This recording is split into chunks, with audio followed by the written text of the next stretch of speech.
Quiero trasladarle en nombre de nuestro decano, don Carlos Arias, de la Junta de Gobierno y de la Comisión de Familia, que es para nosotros de corazón un honor y un lujo tenerlo aquí con nosotros en esta, la que es la inauguración de las tertulias en familia que venimos realizando tradicionalmente desde la Comisión de Derecho de Familia. Como todos sabéis, don Eduardo ha estado 45 años en la carrera judicial, ¿no es así? Más o menos, ¿no? 40. Bueno, cuando el 7 de julio de 1981 se aprobó la que todos conocemos como la Ley del Divorcio, pues don Eduardo fue el primer juez de familia que hubo en Córdoba. En ese momento no existía la jurisprudencia que tenemos ahora de esas bases de datos de derecho de familia, no existían los libros especializados de derecho de familia, se empezó prácticamente de cero. Y precisamente fue él quien en el año 1983 publicó un libro titulado Problemas procesales y soluciones prácticas en los juicios matrimoniales, que además llegó a tener hasta 5 ediciones. Ya en el año 1985 dictó una sentencia pionera. Por primera vez se hablaba en una de sus sentencias precisamente de la pensión compensatoria con carácter temporal y no vitalicio. Unos años más tarde, en el año 1990, dictó otra sentencia pionera, de igual manera, en la que hablaba de las nuevas formas de familia, en relación a lo que se debía entender por unión de hecho para que tuviese virtualidad y produjera determinados efectos jurídicos. En el año 2000, todos sabéis que fue nombrado presidente de la Ilustrísima Audiencia Provincial de Córdoba. Aprovecho al hilo de ello para agradecer a los magistrados de la sección primera de la Audiencia de Córdoba su presencia en esta tarde, que nos honra a todos los aquí presentes y a nuestro colegio. Y como digo, su paso por la Audiencia Provincial de Córdoba, además de a nivel jurídico, que todos conocemos su sentencia y la calidad jurídica de las mismas, pues es también de justicia reconocer que fue un gran impulsor de lo que hoy es una realidad, como es la creación de la Ciudad de la Justicia de Córdoba. Por caprichos del destino, el día 7 de julio, el mismo día que se aprobó la Ley del Divorcio, pero de unos años más tarde, se incorpora con nosotros, Concha, incorpórate a la mesa, por favor. Vale. Perdonadme. Nada, no hay problema. Con una colgatura en la espalda. Me alegro de verte. Vale, yo también. Pues entonces la mesa camilla hubiera estado mejor.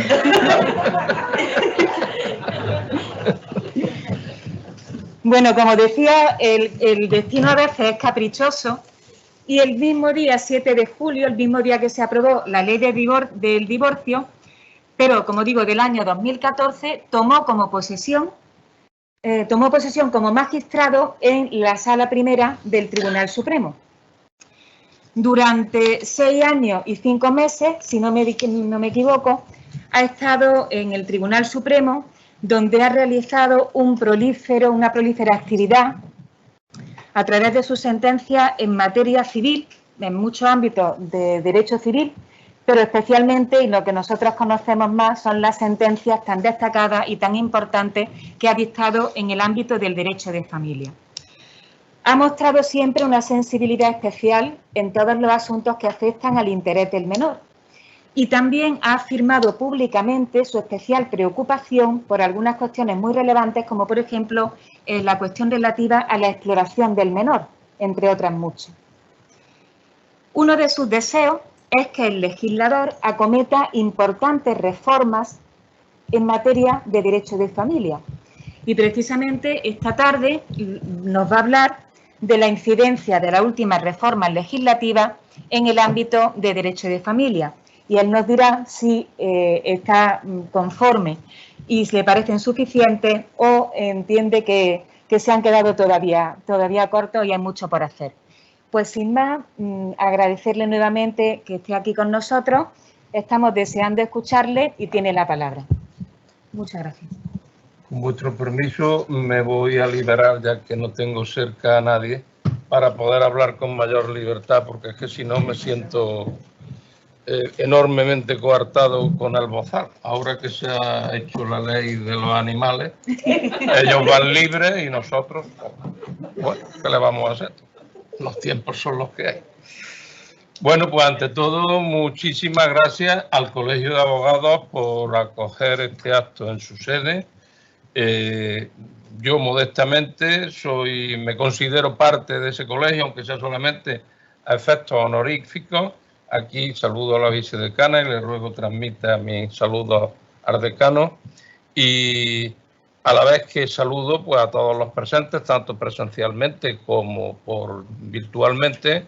Y tengo un especial saludo para los magistrados que aquí han querido acompañar, fundamentalmente civilistas muy especializados en Derecho de Familia y de la sección primera, sacrificando la tarde, que yo sé el trabajo que pesa sobre vosotros. Y bueno, y ya al final dejo a María Dolores, porque es la organizadora de esta tertulia. Cuando a mí me llamó para ello, pues inmediatamente mostré mi conformidad, como no podía ser de otra manera. En primer lugar, porque el derecho de familia, hombre, lo que yo pueda aportar, de lo que a mí me ha aportado las enseñanzas que haya podido tener por los diferentes órganos que he tenido, es de justicia que lo transmita. Y en segundo lugar, porque en Córdoba es mi casa y no puedo negarme a nada. Para no ser demasiado premiosa la charla y muy extensa, voy a comenzar ya. Cuando habló conmigo, me dijo, bueno, hable de lo que quiera y tal y cual. Y yo pensé, digo, bueno, recientemente se han celebrado unos cursos de formación para jueces y magistrados organizados por la Sala Primera del Tribunal Supremo, naturalmente propiciados por el Consejo General del Poder Judicial, en el que el presidente de la sala tuvo a bien invitarme, aunque yo ya esté jubilado, a participar en estos cursos. Me planteé de qué podía hablar, como muchísimos de los temas están muy tratados, aunque yo recuerdo cuando, a raíz de este libro que hablaba María Dolores, me dijo, recuerdo un fiscal de sala del Tribunal Supremo, yo era un juez de familia de Córdoba, ¿no? Y me dice, nunca dejes de explicar lo obvio, que hay quien no lo sabe. Digo, bueno, pues así será. Bueno, pues entonces, aunque ya digo que está muy tratado todo, digo, voy a ver alguna incidencia de la nueva legislación que recientemente se ha ido publicando que pueda tener algún efecto sobre alguna de las cuestiones de derecho de familia. Pretender hacer un monográfico del derecho de familia excedería de lo que es la finalidad de esta charla coloquio y además pues me quedaría aquí solo, llegaría la de la limpieza de mañana. O sea que no tendría sentido. He utilizado como hilo conductor el tema de la guarda y custodia compartida, pero no porque se trate de una charla monográfica de la guarda y custodia compartida, sino porque el reverso de la guarda y custodia compartida es la guarda monoparental y además en íntima relación con ella está el tema relativo. La he llevado a todas las conferencias y ya está floja. Está el tema relativo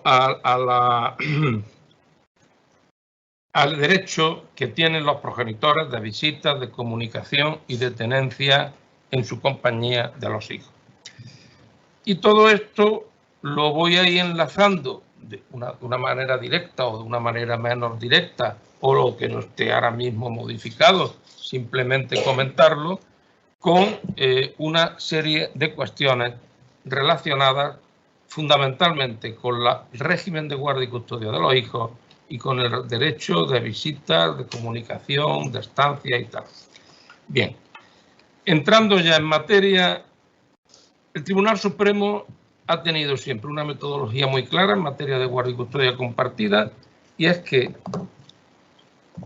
ha seguido la siguiente doctrina.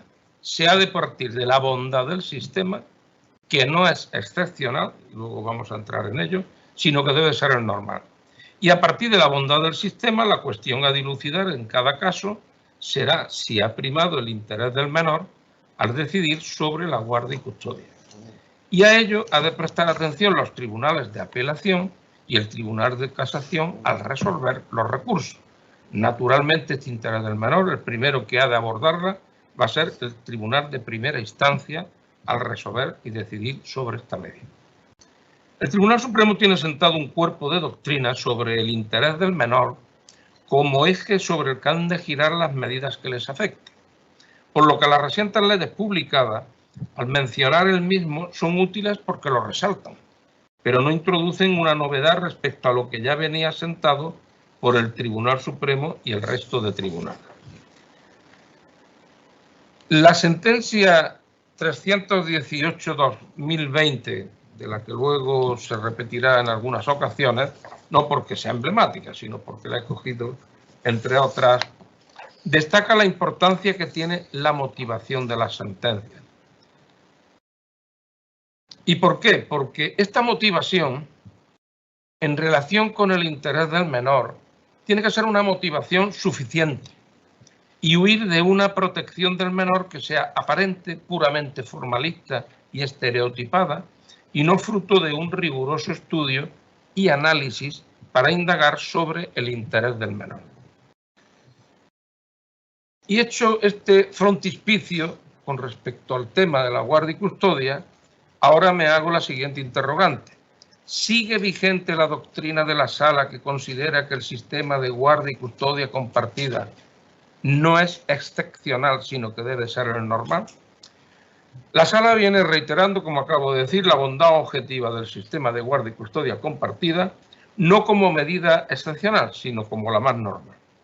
Y en concreto, la sentencia 4372/2017 recoge el cambio producido en los últimos años en esta materia, tanto en la realidad social como en la jurisprudencia, fundado en estudios psicológicos que aconsejan que la custodia compartida se considere como el sistema más razonable en interés del menor. Ese carácter preferente lo elimina Aragón en una ley del año 2019. Pero, sin embargo, la Ley 7/2015 de 30 de junio de la Comunidad Autónoma del País Vasco, que sigue con gran casi literalidad la doctrina del Tribunal Supremo, sostiene que regula la custodia compartida como el régimen más adecuado en los casos de separación o divorcio, atendiendo a los requisitos establecidos en su articulado, que si tienen ocasión de verlos están muy detallados, y siempre velando por el interés superior de los y las menores. A día de hoy ese es el estado de la cuestión y la Sala se mantiene en la doctrina expuesta. La interrogante que me hago es porque la Ley Orgánica 8/2021 de 4 de junio de protección integral a la infancia y la adolescencia frente a la violencia ha modificado el artículo 92 del Código Civil y, lejos de acoger de modo explícito la doctrina del Tribunal Supremo, sigue manteniendo el término excepcionalmente, que es el que ha generado confusión y al que se acogen quienes no son partidarios de dicho régimen.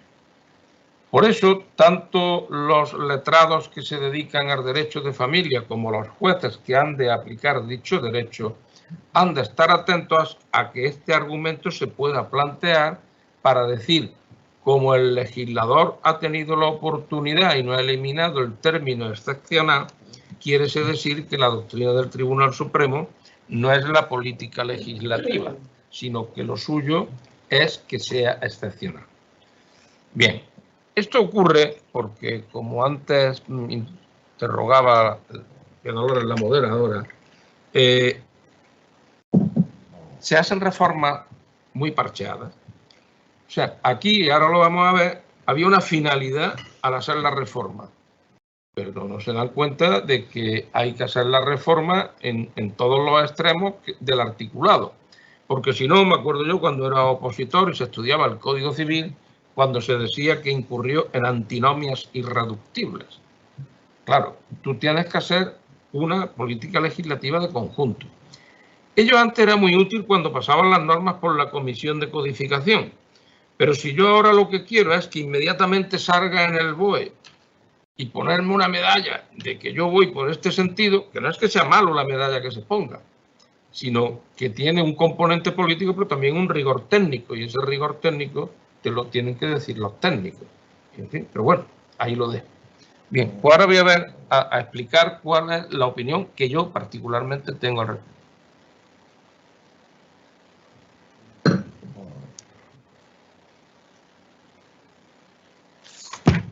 A título particular, entiendo que el argumento no tiene entidad. El preámbulo de la ley expone cuál es la finalidad de la modificación.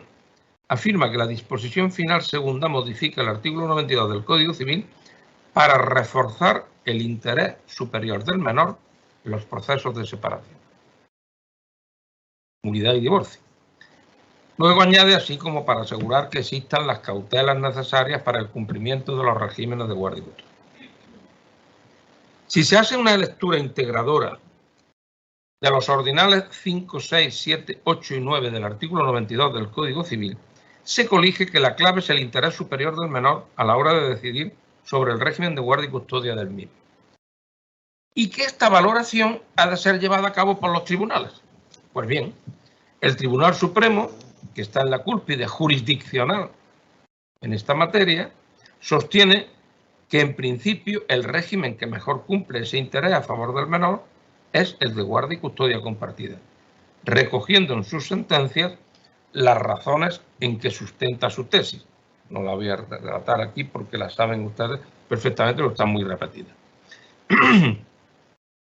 Por cierto que una síntesis de la bondad del sistema y de su carácter preferente se recoge en la exposición de motivos de la Ley de 7/2015 del País Vasco. De ahí que a partir de esa bondad objetiva del régimen, será el tribunal en cada caso concreto y valorando una serie de parámetros el que haga un traje a medida, siendo la clave de bóveda para ello el interés superior del menor. Se acomoda bien a la doctrina de la Sala, como yo decía, la ley del País Vasco, cuando en su artículo 9.3 dice siempre que no sea perjudicial para el interés de los menores. Es decir, dice, el sistema bueno es el de guardia y custodia, siempre y cuando no sea perjudicial para el interés de los menores. Esta primera interrogante es la respuesta que yo modestamente doy. La Sala, si alguna vez se le plantea, empezando naturalmente por los juzgados de primera instancia, luego las audiencias provinciales, y si finalmente llega al Tribunal Supremo un recurso en el que el objeto sea este, tendrá que pronunciarse y dictar doctrina.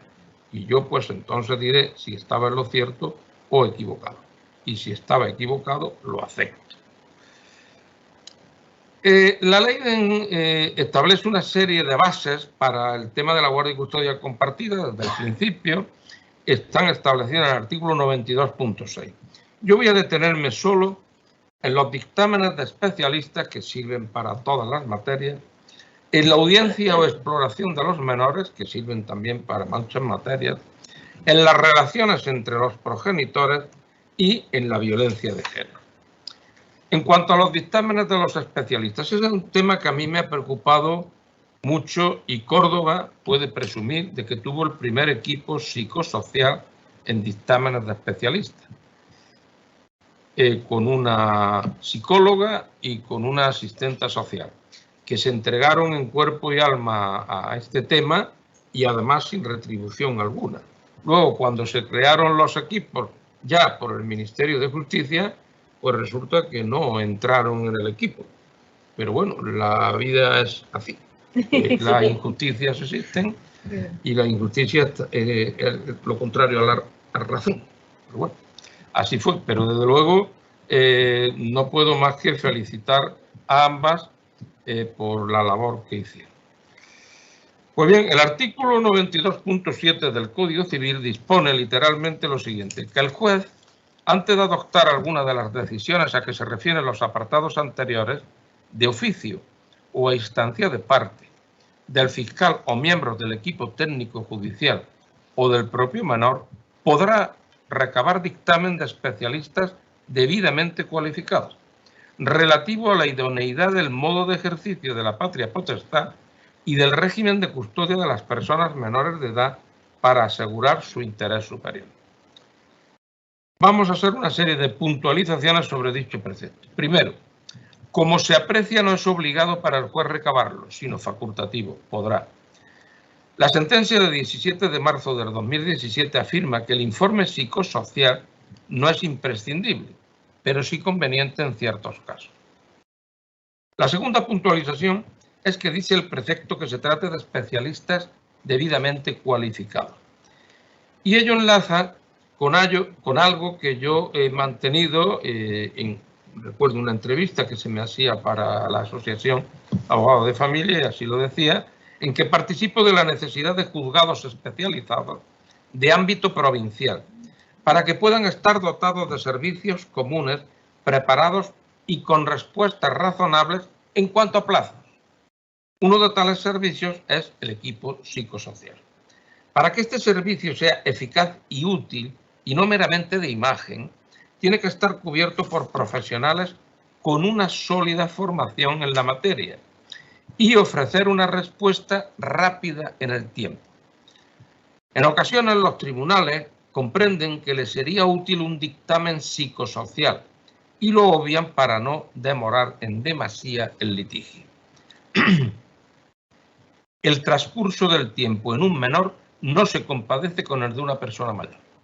Si se espera un año o casi dos al informe para la adopción o modificación de medidas que les afectan, posiblemente su interés y situación ha evolucionado de forma sustancial y se ha visto privado, mientras tanto, de algo que ya es irrecuperable.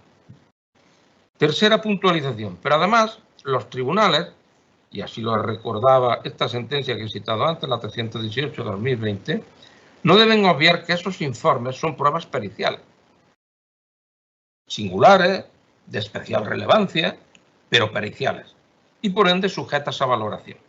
De ahí la importancia de una motivación suficiente sobre esta clase de dictámenes o informes. Deben ser analizados y cuestionados jurídicamente por el tribunal, como ocurre con los demás informes periciales. Es por ello que esta sentencia, la ya citada, afirme que en caso de auto existe un informe psicológico para auxiliar al tribunal y no es asumible como motivación remitir simplemente a su lectura. Se exigía una valoración del mismo por el tribunal según la sana crítica de este, pero con exteriorización de esa crítica, con independencia de que se compartiese o no por la parte. En consecuencia, no cabe transcribir estereotipadamente el informe psicosocial, sin someterlo a valoración en relación con el resto de las pruebas practicadas o aportadas al pleito, y sin más, decidir sobre las medidas que afectan a los menores.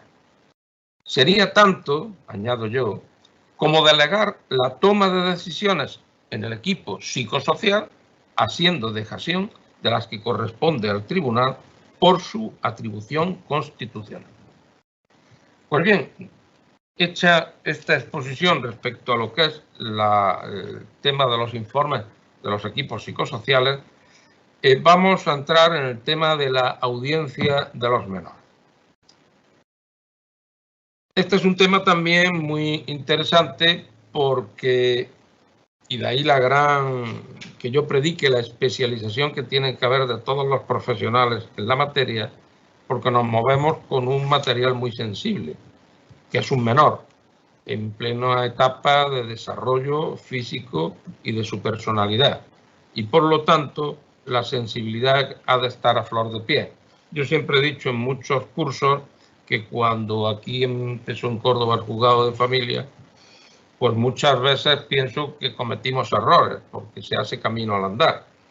Y claro, bueno, yo tuve la suerte de no cometer el error en el trato. Siempre tuve un trato muy cariñoso con los niños, porque entre otras cosas, lo primero que le intimidaba era el escenario, ¿qué?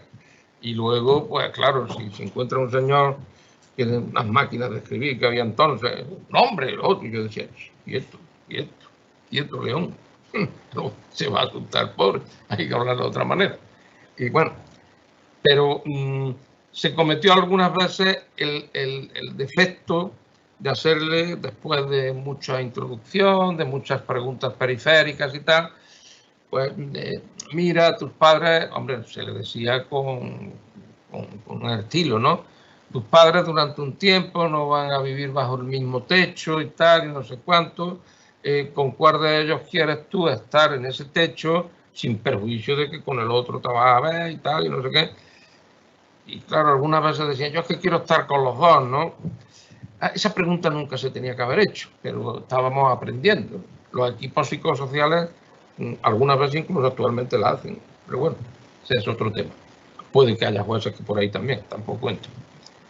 Por eso digo que es un tema en el que hay que tener una especial sensibilidad y de ahí que predique tribunales especializados en la materia de ámbito provincial por razones operativas, entre otras cosas por unificación y otras cuestiones.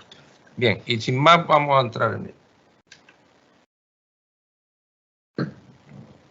Ya hemos visto cómo el artículo 90.6 del Código Civil cita como uno de los elementos a tener en cuenta por el juez para decidir sobre el régimen de guardia y custodia el de la audiencia de los menores. Será preciso, según el precepto y ordinar citado, que los menores tengan suficiente juicio y que el juez lo estime necesario de oficio o a petición del fiscal, las partes o miembros del equipo técnico judicial o del propio menor. Tal previsión se ha de relacionar con el ordenado del artículo 92, que impone al juez que cuando deba adoptar cualquier medida sobre la custodia, el cuidado y educación de los hijos menores, velará por el cumplimiento de su derecho a ser oído y emitirá una resolución motivada en el interés superior del menor sobre esta cuestión. Sobre el derecho de los menores a ser oídos, la regulación la completa la Ley de Enjuiciamiento Civil y que ha sido modificada en alguna cuestión muy puntual por la Ley 8/2021 de 2 de junio. También se da a tener en cuenta la nueva redacción que se da al artículo 2, así como la del artículo 9 de la Ley de Protección Jurídica del Menor. Y en la normativa internacional, este derecho tiene su acomodo en el artículo 12 de la Convención sobre los Derechos del Niño, en la Carta Europea de los Derechos Fundamentales, en su artículo 24, y en la Observación General número 14/2013 del Comité de Derechos del Niño. La Sala se ha ocupado de la doctrina sobre este derecho de los menores en varias sentencias, una de ellas la 578/2017. En ella se recogen las directrices a seguir en materia del derecho de los menores a ser oídos, con cita de la sentencia del Tribunal Constitucional de 6 de junio del 2005 y otra del Tribunal Europeo de Derechos Humanos. Se hace mención a que para que el juez de tribunal pueda decidir no practicar la audición en aras al interés del menor, será preciso que lo resuelva de forma motivada. Se darán cuenta que siempre se insiste en la forma motivada de las decisiones. Pero añade que en caso de divorcio contencioso los hijos menores deben ser oídos por el juez y en todo caso los menores de más de 12 años debiendo motivarse en cualquier caso la denegación del trámite de audiencia. En la litis en la que se ocupa esta sentencia del 2017, la madre propuso la exploración del menor mayor de 12 años y el juzgado la denegó porque sería la tercera vez que se le sometía a exploración.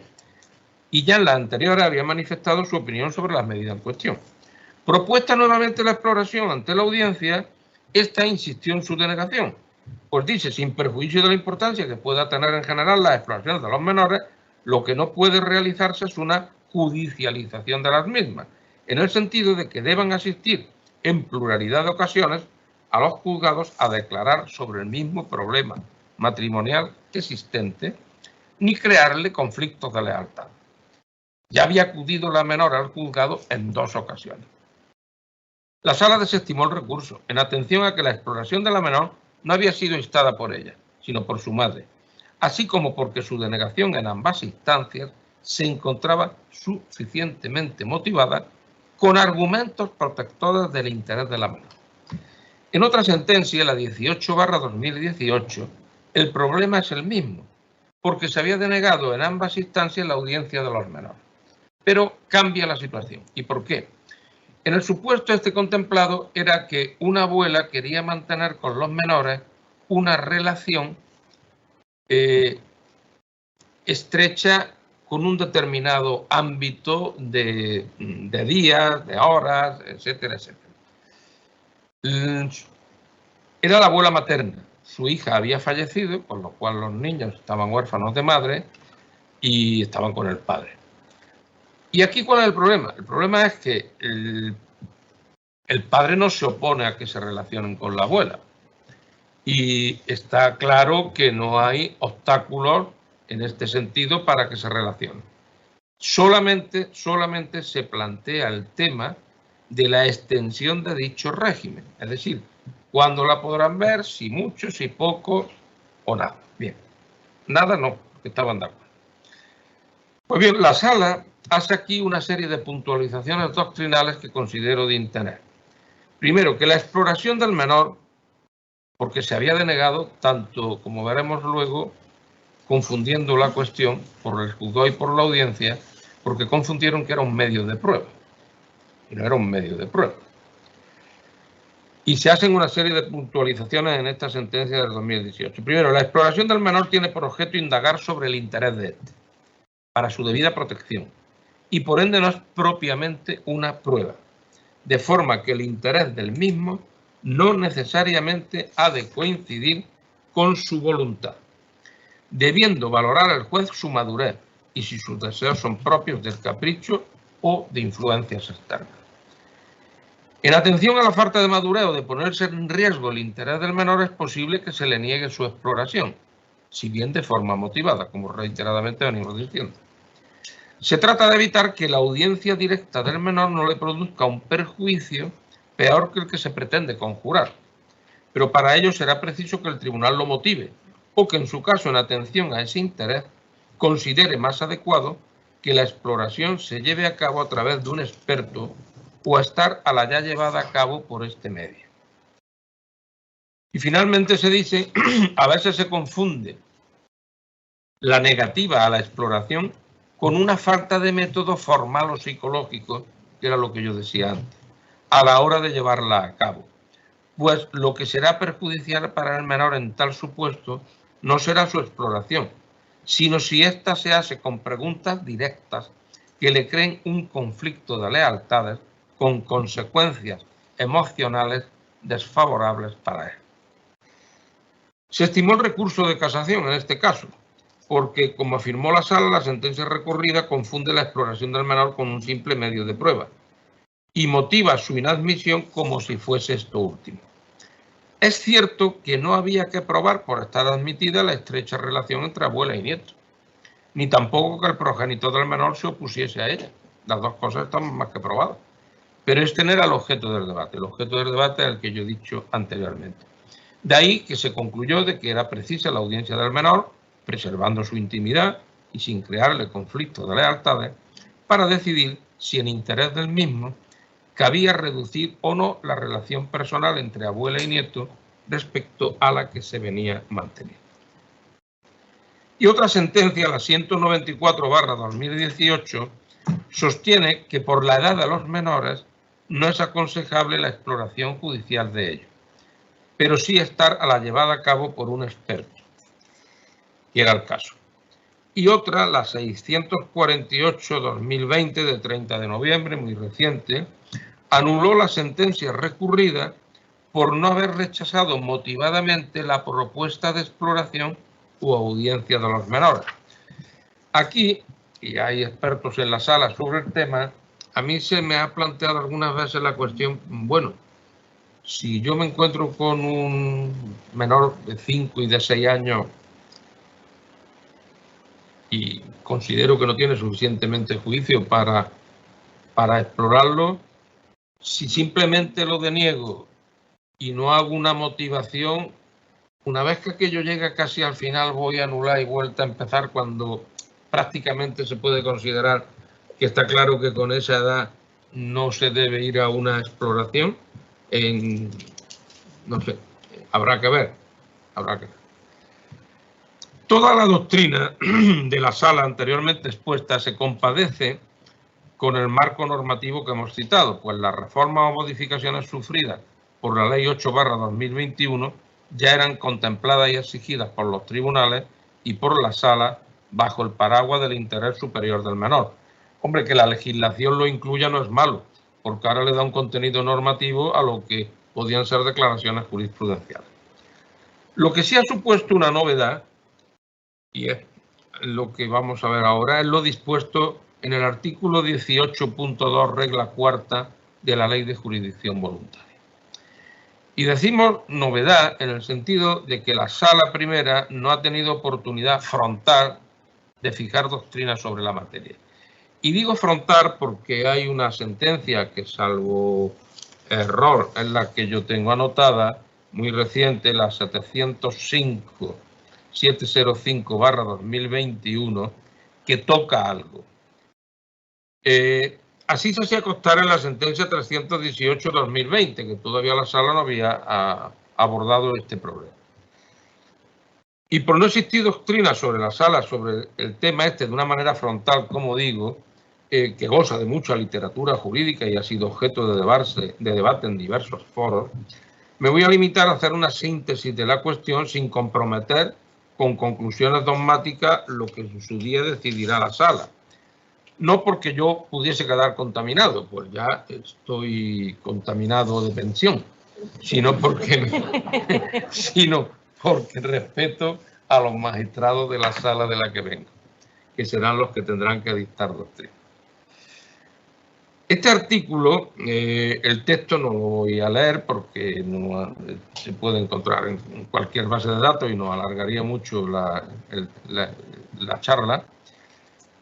Tiene una novedad con respecto a la Ley de Enjuiciamiento Civil y la Ley Orgánica de Protección Jurídica del Menor, y que consistía en la imperatividad de la grabación de la audiencia del menor en soporte audiovisual, siempre que fuera posible, y el traslado del acta de la audiencia del menor a los letrados para alegación.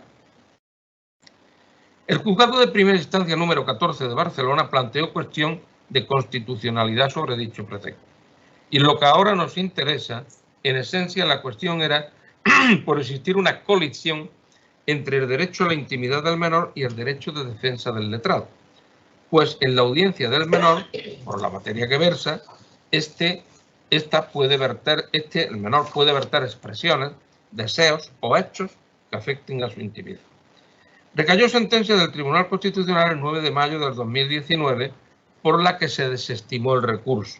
Consideró que el precepto de la Ley de Jurisdicción Voluntaria no atentaba a la Constitución, pero como en otras ocasiones con un contenido interpretativo. El argumento relevante de la sentencia está en el fundamento jurídico octavo, por si les interesa la lectura.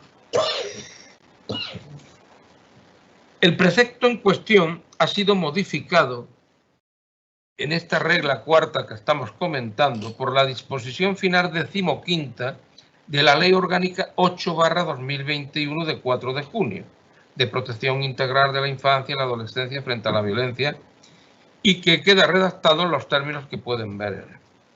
Yo ahora voy a sacar la conclusión de estos términos. Lo que se aprecia es que el legislador ha querido poner fin al debate, consciente de que existía, e incluir como modificación los términos en los que el Tribunal Constitucional consideró que se salvaguardaban los derechos de la intimidad del menor y el derecho de defensa, porque pone mucho énfasis en una colisión de derechos fundamentales en los que lo que hace es ponderar ambos derechos y llevar un juicio de ponderación. Como luego comentaré, no todas las medidas derivadas de la patria potestad que se pueden ver en el ámbito de ese precepto de la Ley de Jurisdicción Voluntaria, creo que tienen la misma entidad a la hora de colisión de derechos. No es lo mismo. Esta sentencia, que se trataba de una diferencia de criterio entre el padre y la madre sobre si se sometía a tratamiento psiquiátrico a la menor, que cuando se trata de una exploración del menor en la que opta por el padre o por la madre. Ahí está servido el conflicto de lealtades y ahí está servido el que este menor se pueda ver intimidado si sabe que esas expresiones suyas quedan grabadas, si sabe que se le da traslado a los letrados de ambas partes, me da igual que sea de uno o como el de la otra, y que puede luego ser sometido a una crítica acerba por estas partes con respecto a las expresiones que ha vertido, cuando estoy diciendo que no es un medio de prueba, sino una exploración para que el tribunal capte lo más conveniente para el menor en aras a su interés. Pero bien, bueno, pues así todo, flota en el ambiente, como digo, muchas dudas sobre el influjo emocional que pueden producir en el menor saber sus manifestaciones que pueden ser conocidas por los progenitores y afectarle negativamente.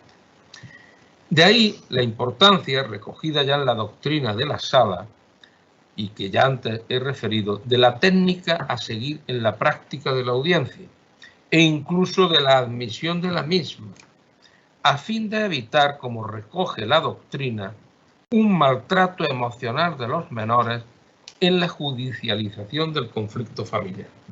Es por ello que se predique la necesidad de juzgados especializados en la materia, con jueces con una formación multidisciplinar en esta materia tan singular y sencilla. No se trata, digo, de hacer aquí un protocolo sobre la técnica de audiencias del menor, sino simplemente verter una serie de consideraciones que nos sirvan de orientación. Aunque el precepto que se comenta se inserta en la Ley de Jurisdicción Voluntaria, parece existir consenso que tras la sentencia del Tribunal Constitucional que pone el acento en la ponderación de derechos, intimidad del menor por un lado y defensa por otro, trasciende a cualquier supuesto de audiencia de los menores, en concreto en lo que ahora nos ocupa, a la audiencia en el seno de los procesos matrimoniales sobre nulidad, separación y divorcio. Pero, insisto, se le hizo ver en un encuentro en Candarroca, perdieron una gran oportunidad de haber incidido en función del objeto de esta audiencia al menor, porque la ponderación no es lo mismo. Cuando se me pregunta que la madre quiere un colegio y el padre otro, o cualquier tema de esa naturaleza, que cuando entramos en un tema de crisis matrimonial, donde se van a hacer preguntas sobre temas muy delicados para ver qué régimen de guarda se le confiere a los menores, incluso sobre el ámbito del derecho de visitas, de comunicaciones. La segunda puntualización, y esta es interesante, es que la audiencia del menor es un derecho, con la finalidad expuesta por la sentencia de la sala.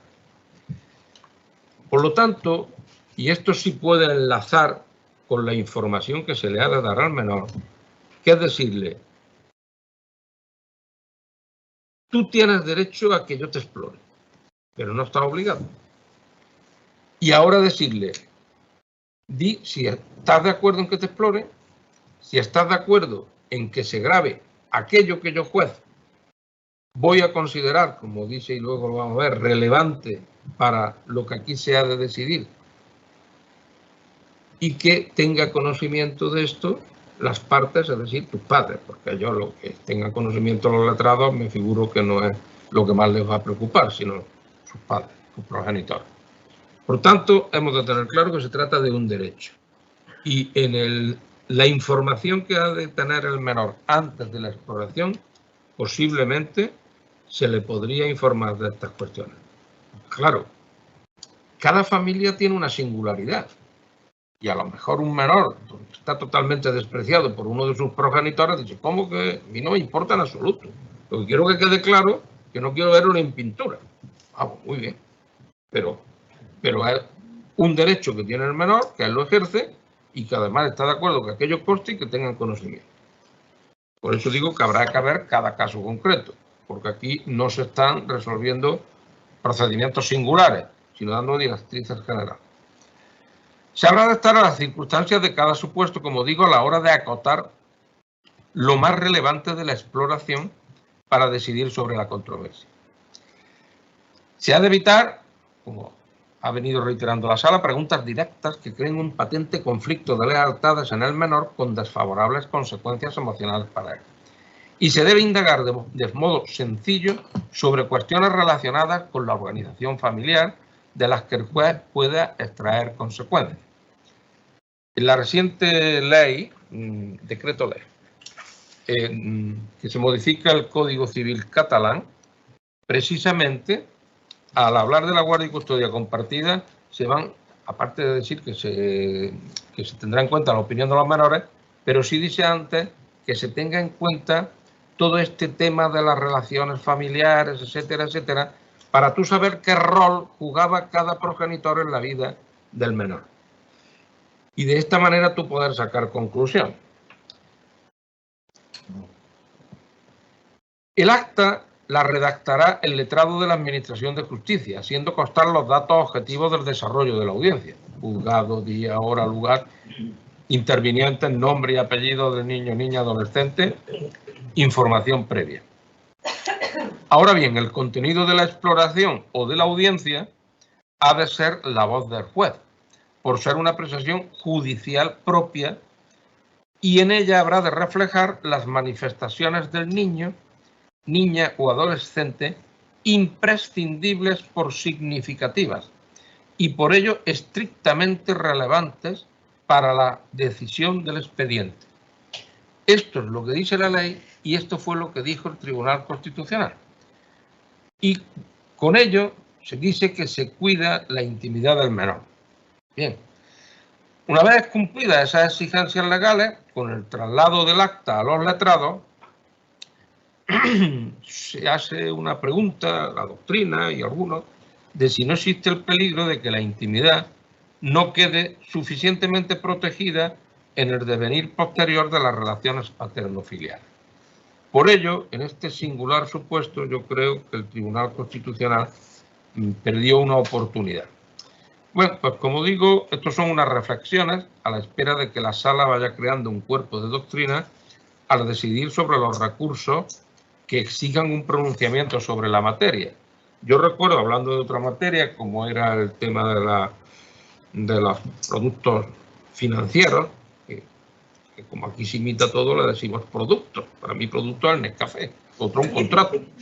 Pero bueno, ese producto, pues vamos por los productos. Y salió un señor que era administrador concursal. El Tribunal Supremo no ha resuelto tal cosa. Digo, el Tribunal Supremo resuelve aquello que se le plantee como motivo del recurso.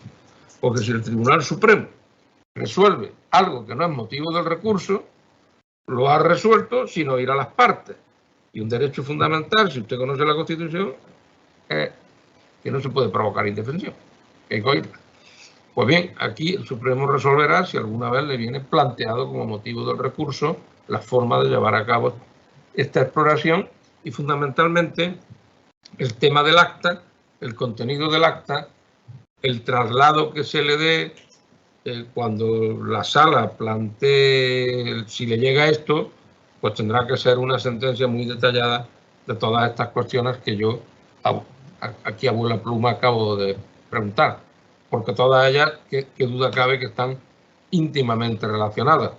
Y el otro día, cuando fue el foro en Madrid con magistrados de las audiencias provinciales, precisamente en la mesa estaba el presidente, estaba José Antonio Seija y estaba yo. Y salió a relucir pues, todos estos temas que constituyen pues, un entramado de cuando una ficha de dominó la tira se van cayendo las demás.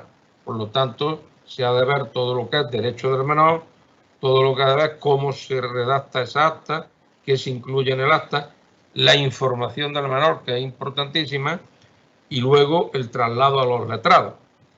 Y hasta dónde alcanza la crítica de la exploración del menor, porque claro, el menor, si ahora llegan las partes, los letrados de las partes en sus informes con el legítimo derecho de defensa del que habla la sentencia del Tribunal Constitucional, y dicen, el menor es más embustero, no sé qué, no sé cuánto.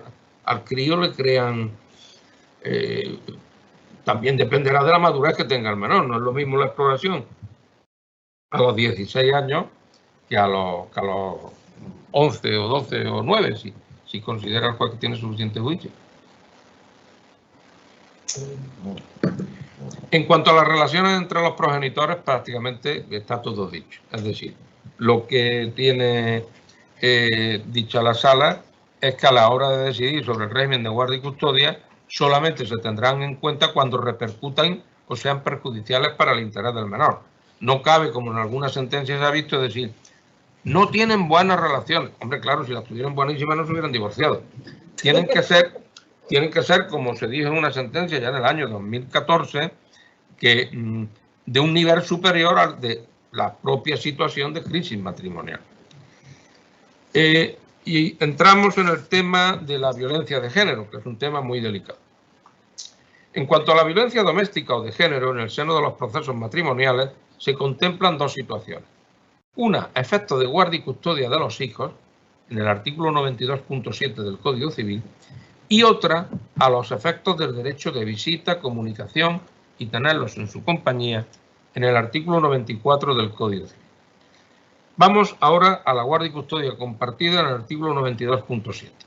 Dice que no procederá la guarda conjunta cuando cualquiera de los progenitores esté incurso en un proceso penal iniciado por atentar contra la vida, la integridad física, la libertad, la integridad moral o la libertad e indemnidad sexual del otro cónyuge o de los hijos que convivan con ambos. Tampoco procederá cuando el juez advierta de las alegaciones de las partes y las pruebas practicadas la existencia de indicios fundados de violencia doméstica o de género. Este último inciso, el de género, fue añadido por la ley 8/2021 y ahora la reciente ley, la 17/2021, hace mención al tema de los animales. El precepto distingue entre la existencia de un proceso penal y la no existencia. En el segundo supuesto, cuando no existe proceso penal, para que el juez no conceda la guardia y custodia compartida, es preciso que advierta la existencia de indicios fundados de violencia doméstica o de género. En el primer supuesto no se contempla que el juez aprecie la existencia de indicios, sino solo que esté incurso en proceso penal. Es decir, se le da un mandato con automatismo. Ahora bien, el proceso penal tiene fases y no es lo mismo la mera denuncia que la existencia de indicios fundados en un auto de procesamiento o en un auto donde se transforman las diligencias para que pueda acusar el Ministerio Fiscal y luego se pueda ir a juicio oral porque ya existen unos indicios fundados de criminalidad. Todo ello se encuentra entrelazado con el interés superior del menor y con la doctrina de la Sala respecto a la relación entre los progenitores a la que ya hemos hecho mención. Todo esto se ha de tener presente en evitación de riesgos para el menor. Por tanto, el tema es que es muy delicado. ¿Por qué? Porque unas veces, por el peligro de verse atacado en sus bienes jurídicos más preciados, como la vida, la integridad o la indemnidad sexual. En otras veces, y sería el reverso, por verse privado de una relación con el progenitor, en los términos que justifican la guardia y custodia compartida, por mor de una lentitud en la tramitación de los procesos, a causa de los problemas más que conocidos que sufren los órganos judiciales. Con tales antecedentes, se han dictado una serie de sentencias por la Sala, yo no voy a entrar en ellas, pero frontalmente contra la mera denuncia que da lugar a que una persona esté incursa en el proceso penal sin todavía existir indicio fundado, no ha habido ninguna, que yo sepa. Y en estas, pues, ¿qué se dice? En unas, pues que había indicios, en otras que había condenas, en otras también se incide en que las relaciones eran patentes, que eran muy malas y perjudiciales y que eran contrarias al régimen de guardia y custodia compartida en los términos que hemos visto antes cuando hay malas relaciones. Pero ¿qué sucederá? Y es lo interrogante que yo aquí me interesa hacer cuando se trate de una mera denuncia por la que se inicia el proceso penal. ¿Tendrá efecto automático o podrá el juez valorarla en función del interés superior del menor? Y si es así, como sucede con la excepción prevista en el artículo 94 del Código Civil, que luego veremos, ¿podrá el juez decidir en un tiempo razonable? Por cierto, con el decreto ley de Cataluña, esta excepción la han introducido también para la guardia y custodia compartida, que en nuestro Código Civil no está.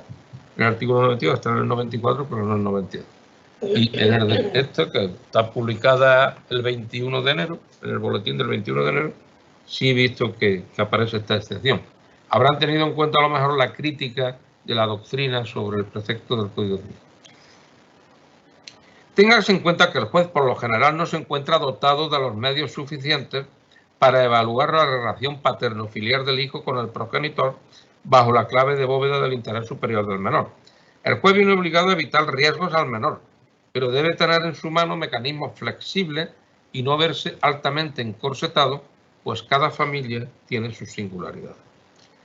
En principio, de la literalidad del precepto se colige que esta modalidad de custodia es incompatible con la violencia doméstica o de género.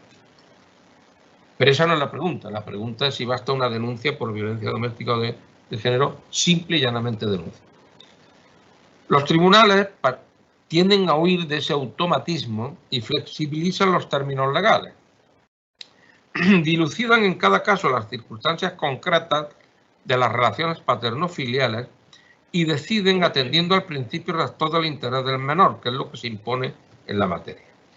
Parecen dar a entender que la mera denuncia per se no es suficiente para rechazar esta modalidad de guarda y custodia, pues una medida que es limitativa de este derecho exigiría ser interpretada restrictivamente. La exclusión del automatismo y la flexibilización a la hora de decidir, tras valorar el interés del menor, parece la acogida por algunas legislaciones autonómicas.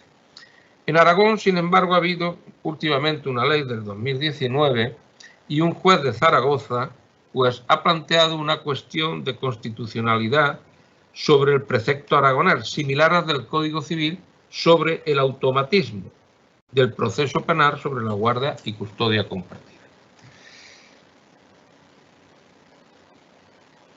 Esto es, se huye de la mera denuncia y se exige la existencia de indicios racionales de criminalidad. No obstante, hemos visto cómo la Sala lo que ha hecho es combinar esos indicios con argumentos como la necesidad de que entre los padres exista una especial relación, como ya expusimos. Precisamente por faltar ese marco familiar de referencia, se denegó la custodia compartida en la sentencia, por ejemplo, la 23/2017. Puede suceder, y esta ya es otra cuestión, que se inicie un proceso penal que impida la guardia y custodia compartida y que más adelante recaiga sentencia absolutoria en ese proceso penal por supuesta violencia doméstica o de género. Es muy frecuente. En este caso estaríamos en presencia de un cambio significativo de circunstancias y fue un supuesto resuelto en la sentencia 251/2016. En definitiva, he huido, como digo, de singularizar situaciones. ¿Por qué? Porque no se trata en una charla de este tipo ni de resolver el pleito que cada letrado tiene en su despacho, ni la sentencia que cada juez tiene en el suyo, sino de marcar unas directrices. Porque luego se ha de bajar al terreno, ver la prueba, ver muchas cosas y, partiendo de estas directrices, dar la respuesta, que en cada caso pues puede modificarse. No se pueden dar, digamos, unas normas uniformes, sino cuáles son los principios, las herramientas que debemos de tener a nuestro alcance para decidir sobre la cuestión. Y entramos, por último, en lo que es el derecho de visita, comunicación y estancia con el progenitor no custodio de los hijos en situación de violencia doméstica o de género.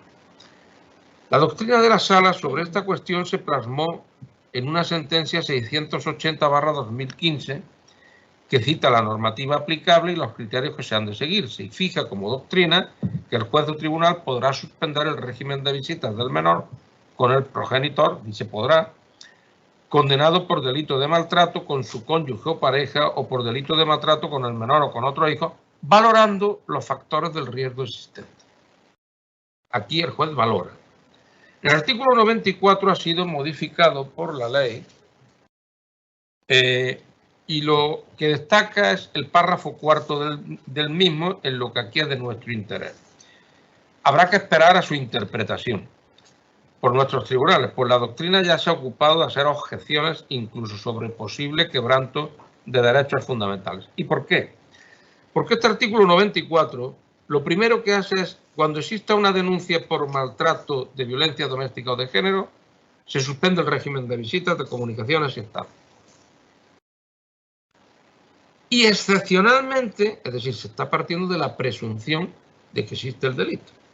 Y excepcionalmente podrá el tribunal valorar y no sé qué, no sé cuánto, oyendo también a los menores, habla también de las personas mayores con discapacidad que tengan apoyo y tal, si se permite que sí tengan comunicación. Es decir, que la regla general es suspender automáticamente por el mero hecho de que exista una denuncia por violencia doméstica y la excepción es que el juez pueda valorar. Esta excepción la mantiene el decreto ley catalán y también para la guardia y custodia compartida. Y por ahí es por donde yo he visto autores de la doctrina, porque la sala no se ha pronunciado, donde dicen que atenta al derecho de presunción de inocencia, que la primera norma sea suspender y la excepción permitir, valorando naturalmente que las circunstancias hagan suponer. Yo comprendo el miedo del legislador, y hablar de eso en Córdoba es obvio, porque aquí fuimos pioneros, que es la llamada ahora violencia vicaria. Porque, claro, ante una denuncia de ese tipo te puedes encontrar con que no suspende el régimen de visitas y mientras aquello se tramita ocurre un hecho desgraciado y el problema está servido. Precisamente en la exposición de motivos de este decreto ley de la Comunidad Autónoma de Cataluña, al hablar de la violencia vicaria, dice que consiste en cualquier tipo de violencia machista ejercida contra los hijos e hijas con la finalidad de provocar daño psicológico a la madre. Es decir, es esa violencia interpuesta para hacer daño a otra persona. Y efectivamente yo creo que es lo que ha latido en el legislador a la hora de crear ese automatismo, de decir, bueno, in limine litis, se suspende el régimen de visita y ahora usted, señor juez, valore todo lo que hay por si excepcionalmente considera que no existe riesgo de que ese régimen exista. Y posiblemente por ahí se podrá resolver en su día cuando este tema pudiese llegar al Tribunal Constitucional. El problema, ya lo hemos comentado, es que el juez, por carencia de medios y sobrecarga de trabajo, no puede llevar a cabo esa evaluación en un plazo perentorio, con la consecuencia de ser suspendidas las relaciones paterno-filiales por un largo tiempo, viéndose el privado el menor, mientras tanto, de un contacto y relación ya irrecuperable, pues el transcurso del tiempo en un menor, como hemos dicho antes, no se compadece con el de una persona mayor de edad.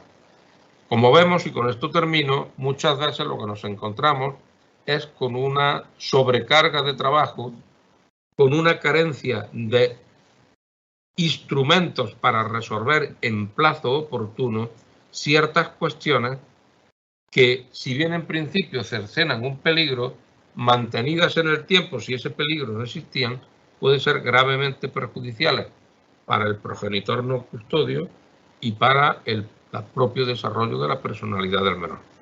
Y muchas gracias por el tostón que os habéis dado.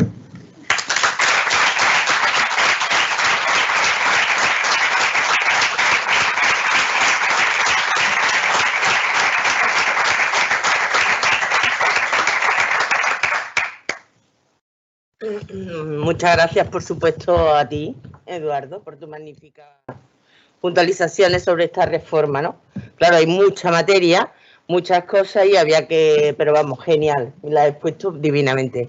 No hemos dado a los compañeros online la posibilidad de que preguntaran porque había mucha gente apuntada online, entonces se podía haber colapsado y además está todo mirando la pantalla en vez de atender a lo que debíamos.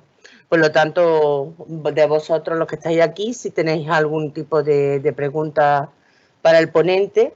Hay una cosa que has pasado que a mí me llamaba la atención, porque el artículo 94 del Código Civil está reformado por la Ley de Discapacidad. Sí, el 94, que es una ley ordinaria, no es una ley orgánica. Entonces está tocando materia de derecho fundamental, ¿no? Es una cosa que a mí me ha chirriado siempre mucho, porque hasta qué punto, mediante una ley ordinaria, podemos modificar una ley orgánica, que puede ser una tontería, pero es una de las cosas que a mí me choca mucho sobre ese artículo, ¿no? Porque la ley de infancia y adolescencia sí es una ley orgánica, pero la de discapacidad no es una ley orgánica, es ley ordinaria. ¿Tú cómo lo ves normal? ¿Lo ves? Vamos, no existe ningún tipo, porque claro, ante la posibilidad de la inconstitucionalidad, yo creo que podía ser un motivo también. O me lo he imaginado yo, vaya, que aquí... Es que yo el artículo 94... Es del Código Civil. Sí, pero la materia que toca además... cuando no, el artículo 94 que lo tengo es el Código Civil, texto consolidado. Pero la modificación es la de la Ley 8/2021. Es que hay dos leyes, 8/2021. Ah, bueno. Vale, hay una que es la orgánica. Pero es que la modificación que se le hace, ya lo sé, es la de añadir las personas con discapacidad a efectos de audiencia y de todo esto. Sí, sí. Es que hay dos, ¿sabes? Que una es la orgánica y otra es la ordinaria, ¿no? Y la orgánica sí toca la materia en el 544 ter del Código de la Ley de Enjuiciamiento Criminal, en el tema del régimen de la suspensión y la, vamos, si no mal he leído pero yo. Lo de el añadido de las personas con discapacidad está a lo largo de toda la reforma en el Código Civil, porque lo que están añadiendo es sujetos. Vale, sí es lo que añade. Que es un sistema de apoyo a esas personas. No, sí, eso sí. Pero como hace esa reforma en el tema de la suspensión del régimen... que se plantearía con estas personas, en la sala se dijo que las personas con discapacidad se asemejan a los menores. Sí. Claro, pero ahora llegamos a temas de vivienda y nos tuvimos que plantear la cuestión que el menor se hace mayor, pero el discapaz lo mismo no se hace ya capaz. Y entonces, adiós vivienda. Entonces se tuvo que establecer un sistema por el que a esta persona tú la tienes que proteger, pero no con la atribución de la vivienda familiar, sino a través de los apoyos, que podríamos decir a nivel de pensión, o sea, facilitar. Y todas esas cuestiones aquí se han podido plantear, se van a plantear muchísimas, ¿no? Se van a plantear muchísimas. Yo también estoy contigo que no debe ser automático nada. Y que es una barbaridad. Bueno, yo esa es una cosa me planteo. También me planteo, porque criticar es muy fácil. Una cosa es predicar y otra das trigo. Pero claro, cuando tú te das cuenta de que por tú imponer un régimen de visitas a fortiori, desaparecen unos menores. Claro, sí, ese es el problema. Y lo otro está, pues, el miedo es libre. Y por eso lo suyo sería que inmediatamente se pusiera en marcha un equipo que valorara todas las situaciones de riesgo y que a esa situación establecerla como muy cautelar, y decidir definitivamente en un plazo prudencial. De manera que todos los intereses se ponderen y estén en juego. Porque, ¿qué ocurre? A un juez, una jueza le llegan con una situación de maltrato y tal y cual, y que se suspenda el régimen, y dice, mira, es que aquí se... Hay una regla excepcional, pero ¿dónde están esos equipos que en un plazo razonable te den información de todo? Pero claro, los equipos no solamente que hablen con las partes y tal, a lo mejor que recaben información de los centros educativos, de los otros, de psiquiátricos, en fin, muchas cosas. Se supone que ahora lo el sistema que tiene la policía, a partir del 2019, miraban también lo del riesgo estaban empezando a mirar lo del riesgo para los menores, para el tema de violencia de género, pero vamos, eso tampoco creo yo que dé mucha fiabilidad ni mucha seguridad todavía, para nada. Lo que pasa es que de entrada pero tampoco debemos de hacer calificaciones jurídicas con base a la calificación administrativa. Claro, es que eso sería delegar entonces en la policía la valoración de una cuestión que es judicial. ¿Administrativamente se considera maltratada? Pues mire usted, no. Administrativamente se considera que no ha pagado sus impuestos. Bueno, alguno que tenéis, que ya ha empezado un poquito para que tengamos diálogo, ¿no? Venga, Aurora. Coge el micrófono, Aurora. El micrófono. para que te escuchen los compañeros en casa. Vale. Bueno, ha empezado hablando de los equipos y estamos también ahora mismo, ¿no? De continuamente a los equipos de técnicos. Pero últimamente he visto muchas críticas a esos equipos por la educación, no sé si desde tu punto de vista has observado que estos equipos no están suficientemente regulados, no se sabe bien qué formación tiene, quién los contrata. Hemos visto en algunas ocasiones que se contratan empresas que a su vez contratan profesionales, no se sabe qué formación o qué requisitos se necesitan. Y tan importante tiene que vemos muchas tendencias que prácticamente un corte y pega, o sea, en lugar de hacer referencia al equipo, casi podemos pensar que el equipo es el que está sentencia la modifica y lógicamente la buscamos que enorme y no sé si no, pues precisamente en eso del corta y pega, de la agarra en ello y tal, es la referencia que he hecho a la sentencia 318/2020 y se casó por no estar motivado, porque no se motivaba, porque usted no puede en un corte y pega decir porque lo ha dicho el equipo.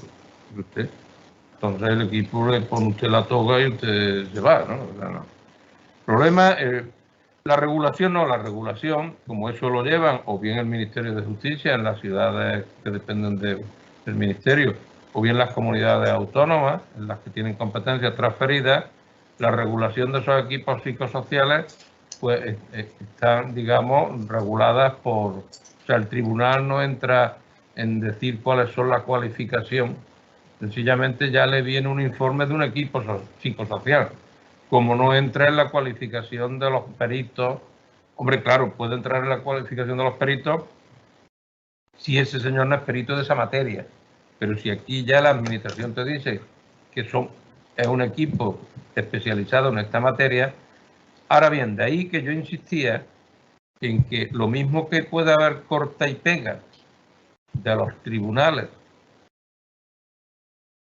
delegando en el equipo psicosocial, algunas veces hay mucho corta y pega de mucha doctrina, psiquiatría, de psicología y de no sé qué, y al final hay que bajar al problema concreto que se plantea. Y muchas veces en los informes los ves de una manera algo ambivalente. Y luego también, por eso decía yo, de la gran formación multidisciplinar que necesitamos todos. Aquí hay crítica para todo o no, pero o sea que no. Uno tiene también que ver circunstancias que a lo mejor no son relevantes para ser objeto de informe. Incluso entrar en la vida privada de esas personas, si no son relevantes. O sea, hace falta una gran formación. Y efectivamente, hombre, al Supremo esto llega menos, las audiencias provinciales sí tienen más experiencia porque le llega mucho. A nosotros nos llega muy puntual, pero tú veías, generalizar siempre es injusto. Tú veías a lo mejor unos informes muy buenos, pero veías otros que eran muy flojitos. Por eso digo yo que lo que mantuvo la sala es que es una prueba pericial importante, relevante, pero que ha de ser motivada en relación con el resto de la prueba practicada y razonada. Y decir por qué.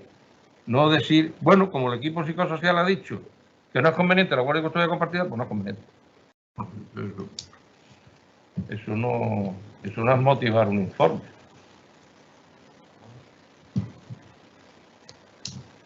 ¿Alguien más quiere intervenir? Había cogido el micrófono la compañera, ¿no?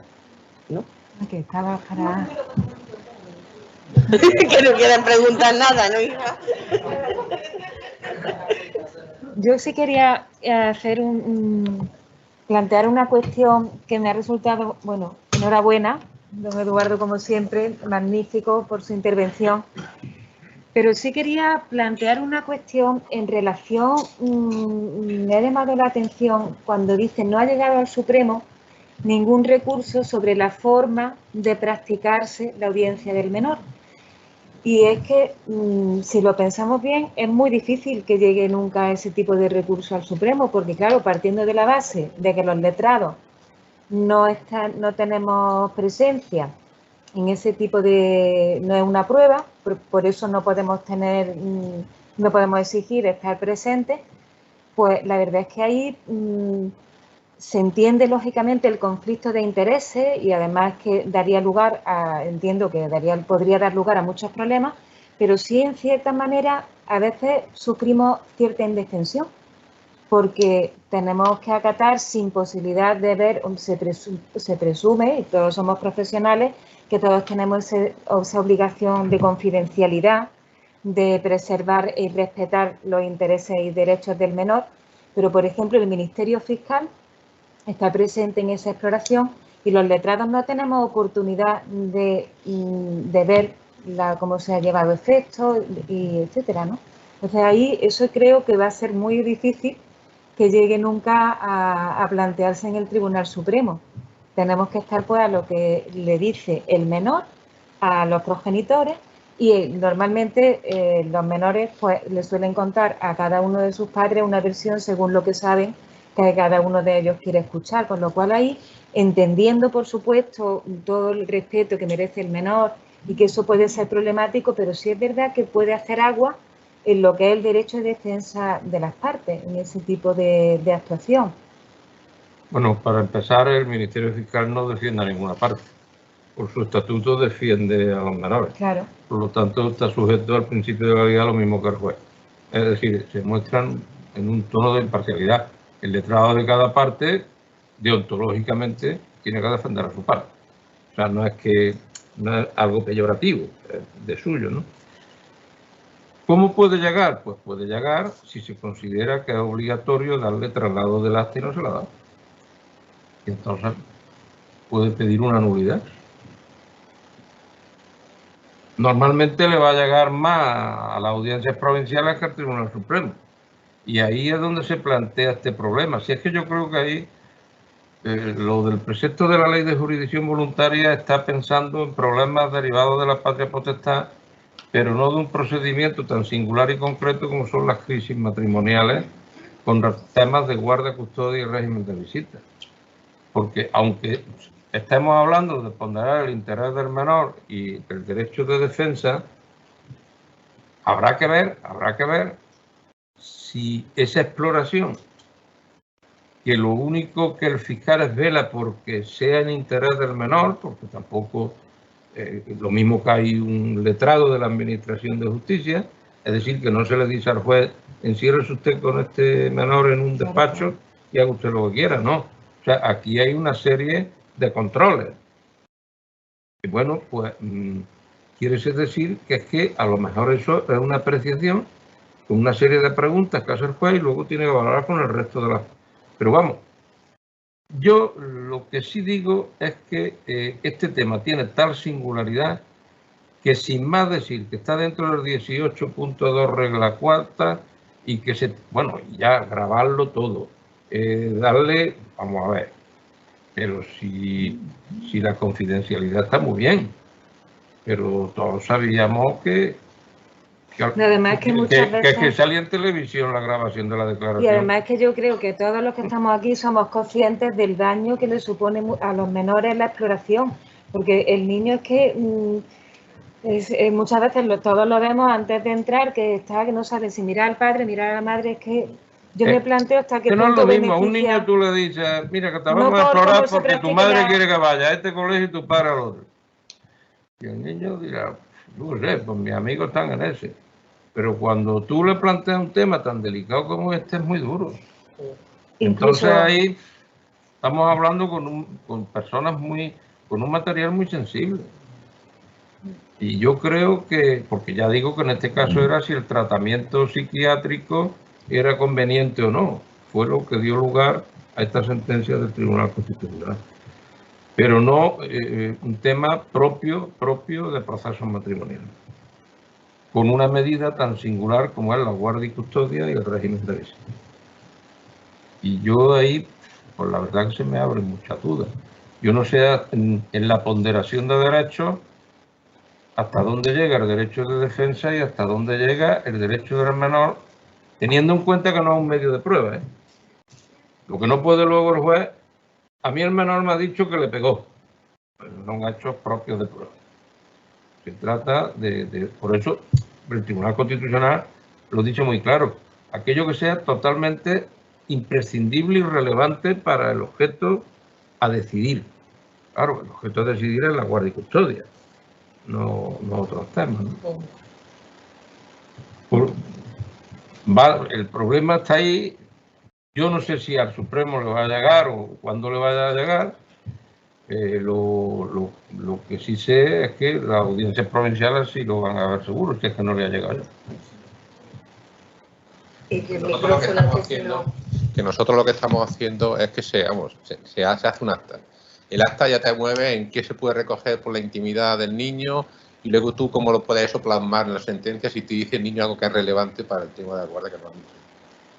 Se hace un acta pues concisa, aquí no se hace taquigráficamente, por supuesto, se hacen datos, se ponen datos. Pero y luego se le da copia a las partes cuando acaba la exploración y van a vista, que se hace seguidamente, entonces informe. Cuando se acaba la vista, se recogen las actas. Creo que eso es más o menos lo que se está haciendo. Sí. Pero lo que pasa el tema es la intimidad del menor se protege, te dice cosas que pueden ser relevantes y por su intimidad no lo recoge. Entonces, pero luego tú a la hora de poner sentencia, ¿cómo introduces razones en base a lo que te ha dicho el menor si no tienes el soporte de lo que el menor te ha dicho? Es un problema. Yo creo que se debía de insistir más en que es un derecho del menor y en que esté perfectamente informado y que él ponga límites. Hombre, sí, es suficientemente maduro, claro. Ya, pero lo que tú has hecho es interesante. Hay una cosa que me parece interesante. Si el menor llega de primera hora, tú le dices lo que tú has dicho. Dice, que si tú quieres aquí hablar te vamos a preguntar porque están tus padres en una situación de crisis, no sé qué, no sé cuánto, tú tienes derecho a ser oído, qué tipo de cosas, que tú no vas a ser árbitro, vale. Pero tú quieres hablar y si el menor te dice no quiero hablar, como un derecho, ya hemos acabado. Los derechos son renunciables. Entonces, eso yo nunca lo he visto. ¿Fuera un medio de prueba? Era un derecho. Interesante. Pues además lo dice la ley, Sí. A mí también me ha parecido Marisol, la solución. Me ha parecido una solución muy acertada, la de preguntarle por qué es un derecho y no podemos obviar que es un derecho reconocido internacionalmente. Claro, es un derecho reconocido internacionalmente, o sea que es imposible omitir ese derecho, pero la solución es a mí yo nunca me lo había planteado, pero lo de plantearle directamente, estás aquí, pero tú tienes derecho a que tú hables, a que tú cuentes, pero tú también tienes derecho a no decir nada y a no hablar. Y es verdad que es que yo hasta ahora las exploraciones, nunca he visto que en un acta se le diga al niño si quiere o no quiere, pero creo que sería una solución muy acertada. Aquí nos movemos en lo mismo, que estamos empezando a andar. Porque también sí que tenía que estar protocolizado esa información para que aquello no sea un totum revolutum, ¿no? Es que hay muchas veces que es verdad que nos dicen nuestros clientes que los niños no quieren ir al juzgado, que no quieren pronunciarse, porque es lo que les produce lo que decimos el conflicto de lealtades. Y esa pues puede ser efectivamente una solución.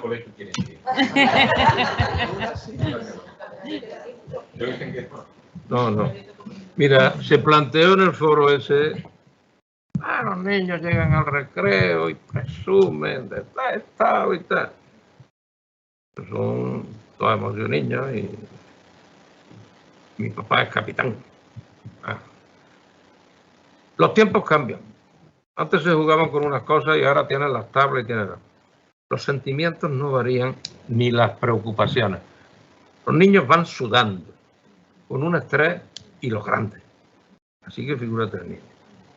Niño, hombre, claro, y a lo mejor prefiere el COVID para no ir al colegio antes que ir allí a que lo sometan a un tercer grado. Entre otras cosas porque el escenario ya les intimida. Calentón de cabeza que le den por un lado o por otro. Muchas veces nosotros presenciamos como en la pelea porque el progenitor le toca ese fin de semana, intentan además cambiar la alternancia después de un periodo vacacional porque saben que quieren tener al niño el fin de semana anterior ahí. Es que son cosas que dices, Dios mío, es que te planteas hasta qué punto es beneficioso o perjudicial para el menor la exploración. Es que la técnica fundamental es no entrar al fondo del tema, sino, mira, si es que lo dice aquí, entre el decreto este, vamos a ver, poder por la gafa, menos mal que ya me oyeron.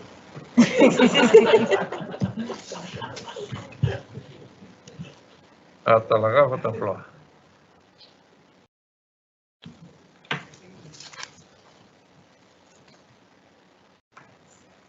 No es que con mascarilla. Sí, que las mascarillas no ayudan mucho con la gafa.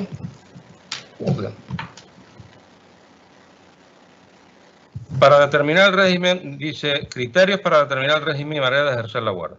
Para determinar el régimen, los criterios, la vinculación afectiva entre los hijos e hijas y cada uno de los progenitores. Y también las relaciones con otras personas que conviven en los hogares respectivos. Eso se puede preguntar sin preguntas directas de conflicto. Porque tú dices, oye, ¿tu padre en qué trabaja? ¿Tu madre en qué trabaja? ¿A ti quién te levanta? ¿Quién te pone el desayuno? ¿Quién te lleva a la parada del autobús? O no sé qué, no sé cuánto. Preguntas de ese tipo. Psicológicas sin hacer daño. Hombre, pues con personas expertas que sepan. Por eso hablo de la formación que deben de tener. La actitud de los progenitores para garantizar el bienestar de los hijos e hijas y la posibilidad de procurarles un entorno adecuado de acuerdo con su edad. La actitud de cada uno de los progenitores para cooperar con el otro con el fin de asegurar la máxima estabilidad de los hijos e hijas, especialmente para garantizar adecuadamente las relaciones de estos con los dos progenitores. El tiempo de que cada uno de los progenitores había dedicado a la atención de los hijos e hijas antes de la ruptura y las tareas que efectivamente ejercían para procurarle bienestar. Claro, yo algunas veces lo decía, dice, es que la madre está más tiempo con ellos. Digo la madre porque habitualmente era el tema. Bueno, bien, ¿y dónde estaba el padre? Pues el padre, ahora figúrate, y que está aislatrado, ejerce la abogacía, está toda la tarde recibiendo visitas y despachando. Sí, el padre está cooperando con esa casa. El padre coopera de otra manera. Claro. Y todo eso tendrá que valorarlo el tribunal a la hora de establecer un régimen de guardia y custodia compartida. Pero eso se puede preguntar sin esa pregunta que yo decía, cruel, de ¿quieres estar con tu padre o quieres estar con tu madre? Porque te encontrabas con una respuesta todavía más cruel, que era quiero estar con los dos. Cuando al rato veía que tenía que estar con uno o con otro, decía, el gachón acá que me preguntó era el culpable. Claro, claro. Ese me la ha jugado. Claro, como la señora aquella que me dice, si usted la pusiera a su mujer los cuernos, digo, mire usted, no me acumule procedimientos, estamos en los...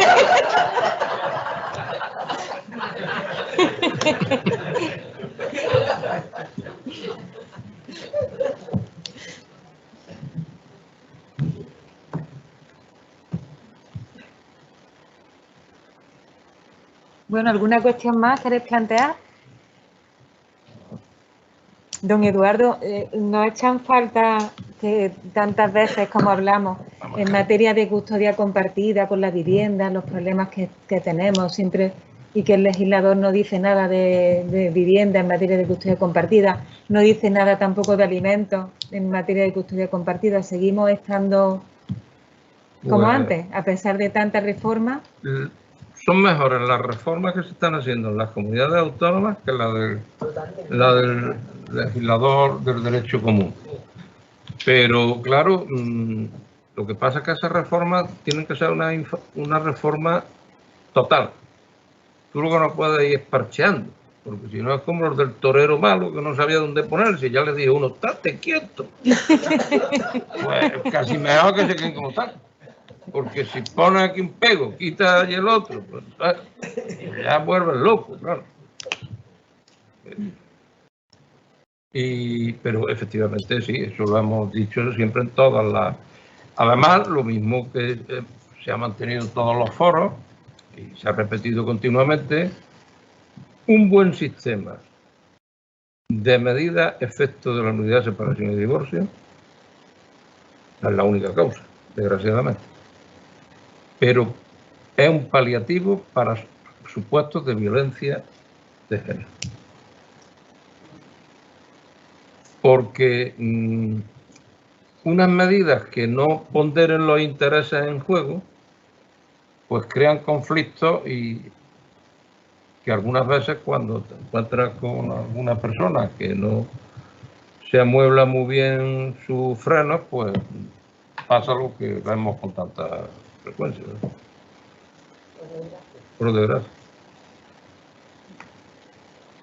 Pero sí se echan en falta. Era una buena oportunidad, ¿no?, para diciendo, modificar el artículo 96 y regular que ocurría. Pueden modificar 70.000 cosas. Entre otras cosas porque las nuevas realidades familiares están aquí. Pero no solamente en temas de crisis matrimonial, también la tienen en temas hereditarios. Nosotros hemos tenido que hacer encajes de bolillos para jurisprudencialmente hacer una interpretación amplia. Yo me acuerdo de la sentencia de la que fui yo ponente, en la que distinguía entre una interpretación con arreglo a la realidad social, extendiendo la causa de desideración, y una vez que esa interpretación está hecha, la materialización o no de la prueba que sea con carácter restrictivo. Pero es que eso lo tenía que haber hecho el legislador ya. Tenía que haber hecho el legislador ya. Y un montón de cosas de este tipo. Doctrina consolidada de la Sala Primera que no se recoge, sin embargo, en la ley. Seguimos.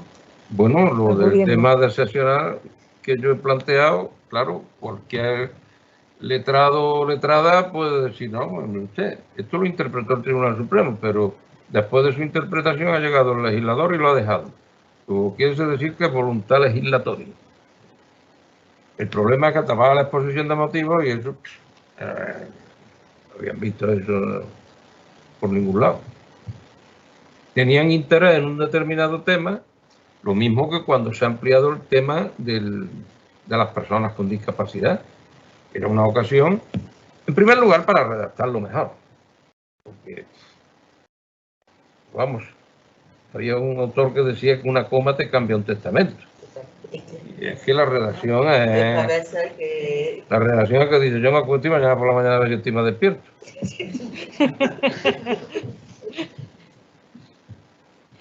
Pero bueno. Bueno, pues, Concepción. Pues yo creo que si no tenéis nada más que preguntar, agradecer por supuesto al ponente su magnífica charla y las ideas claras con las cuales esta tarde nos ha brindado, y por supuesto que siempre es tu casa y será tu casa. Vamos, que eso no hay ningún género de duda, y esperamos poder contar contigo muchas más veces. Muchísimas gracias. La idea han sido más sugerencias que soluciones, porque la verdad es que... Estamos ahora mismo con algo súper novedoso, por lo tanto, todavía hay que ver cómo va evolucionando, ¿no? Cómo va rodando, ¿no? Sí. Y a todos vosotros, muchísimas gracias por vuestra asistencia, exactamente igual que a los compañeros que están online, que muchas gracias por la asistencia a las tertulias de familia. Y hasta la próxima. Ya, María Dolores, pues cierras tú para establecer si tenéis ya pensada la próxima. No, eso ya en las reuniones nuestras internas lo vamos viendo. Por mi parte, igualmente, agradeceros a todos, pues que ha sido un éxito como ya era de esperar. Muchas gracias por la invitación. Y esperamos seguir contando para nuestras tertulias y muchas más actividades que tenemos previstas. ¿Vale? Muchas gracias a todos. Muchas gracias a todos.